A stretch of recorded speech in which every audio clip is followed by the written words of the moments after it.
In this video, I'm gonna check out if it is possible to switch lenses while recording a video on Motorola Edge 70 Pro. So I'm gonna go to the video mode. I'm gonna also make sure that we have 4K 60 frames per second. I'm gonna test if it is possible to switch lenses while using that resolution. And let's start recording. Now, over here, we just have to zoom in to see if we can actually switch lenses or not. And it seems that in this case, we have just one lens. So technically we cannot really change that. Alright, so I'm gonna switch to 30 frames per second and let's start recording now.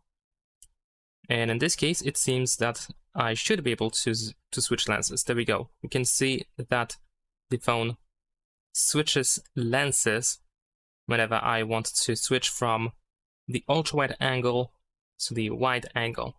You can clearly see the difference in the image.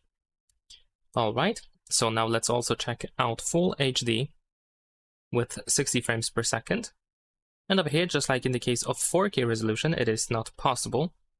But I think it's safe to say that with 30 frames per second, we should be able to do so. Yeah, there we go. So the answer is partially yes, you can switch lenses, but only if you use 30 frames per second. For some reason, it doesn't work with 60 frames per second, no matter if you use full HD resolution or 4K. And that's pretty much it. Leave a like and subscribe.